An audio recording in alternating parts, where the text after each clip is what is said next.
Voilà, c'est parti. Nous sommes là pour une émission spéciale. Nous allons faire circuler le micro au travers de la population. 30 juin 1960, 30 juin 2023, 63 ans jour pour jour depuis que la République du Congo est devenue indépendante. Qu'est-ce que nous avons capitalisé? 63 ans après, est-ce que le pays est vraiment indépendant sur le plan économique? 63 ans après, quel est le niveau les niveaux du système éducatif, les niveaux du système économique, les niveaux du système politique? Où en sommes-nous avec le bon de valeur laissé par les Belges? Faudrait-il rester sous la colonisation ou il faut encore beaucoup travailler? Alors pour en parler, nous nous retrouvons ici au Grand Marché de la ville de Bunia. Nous allons faire circuler les micros.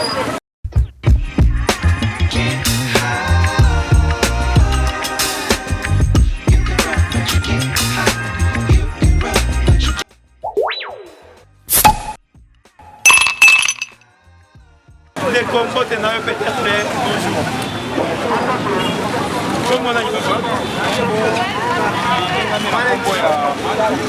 Voilà, papa m'a dit à marché. Et là, Boka et Jofeker, 63 ans d'indépendance. Yo, en tant que Congolais, citoyen, avis na yo peut-être j'aimerais parler alors je vois dans tout ce qui se passe après l'indépendance, dans le verre nous a laissé, il n'y a pas assez d'amélioration. Donc nous descendons. C'est comme si nous descendons. Il n'y a pas de changement. Alors en fait, nous les Congolais, nous passons dans le temps un peu très sur tout le plan. Il n'y a pas assez de conditions sur le plan économique, sur le plan social, sur le plan politique. Vous voyez même les choses. Alors, vraiment, c'est un meurtre. C'est un meurtre. Malgré nous avons réussi l'attente de l'indépendance aujourd'hui, que nous sommes en train de commémorer pour notre République. Vraiment, tous les matchs. Voilà, tout ne marche presque pas. Vous préfériez rester dans cette indépendance où on vous fouettait chaque midi matin, midi, soir, où la population n'avait pas la liberté sur le plan politique. Pensez-vous qu'il fallait rester avec ce système-là? Bon, je peux peut-être pousser un argument en disant que l'ancien système dont les Belges nous ont colonisé, c'était à quelque sorte c'était bon. Parce que comme nous étions un peu trop pressés là pour demander l'indépendance, c'est ça qui nous a fait un peu plus cher. Aujourd'hui, vous voyez, on nous a laissé le pays à tout le monde. Mais ça n'évolue presque pas. Ça n'évolue presque pas. C'est comme si un enfant est en train de se prendre dans la maison de son papa. À un moment donné, vous voyez, l'enfant cherche à se débarrasser de son père. Au moment où il est pas encore devenu adulte. C'est ça le grand problème qui nous mène vraiment à Merci. Voilà, nous allons repartir vers un autre citoyen. Nous disons que 63 ans jour pour jour, depuis que la République démocratique du Congo est devenue indépendante, voilà un des Congo de la rue. Comment on a dit papa? Comment on a dit? Monsieur Albert, le Nagoyo, 63 ans après, oui, pour le banni qui est encore dans la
Merci. Voilà, messieurs, bonjour. Bonjour. Vous êtes? Je suis étudiant à L2 droit public. Voilà, messieurs, citoyens de votre État, 63 ans d'indépendance après, aujourd'hui, la RDC est-elle vraiment un monument d'Afrique comme beaucoup de gens le pensaient? Est-ce que la RDC a réussi à bâtir un autre pays plus beau qu'en avant? Il fallait-il rester sous la colonisation ou bien aujourd'hui cette période va mieux que la colonisation? Oh, en fait, moi, je crois que vraiment en RDC, il y a rien qui a changé parce qu'on a perdu Lumumba pour qu'il puisse nous sauver. Mais fort malheureusement, on est dans les sécurités, ça ne va pas. Le pays est en train de tomber dans le chaos. Les taux vraiment, on ne peut pas même dire encore, c'est grave. Vraiment, je ne sais pas, je dirais qu'avant l'indépendance, c'était mieux qu'après l'indépendance. C'est grave. Mais comment expliquer un pays qui regorge assez beaucoup de diplômés avec les professeurs d'université, mais le pays n'arrive pas à se redresser pour un beau pays plus beau qu'en avant? Bon, je crois que nous, on a le problème de mentalité, je dirais. On a le problème de mentalité, on n'aime pas les pays. Si on voit bien, le patron congolais n'aime pas ces pays. C'est grave déjà, parce qu'on a des professeurs compétents. Ailleurs, ils enseignent mieux. Ailleurs, mieux, mais si c'est en RDC, c'est grave, ça ne va pas.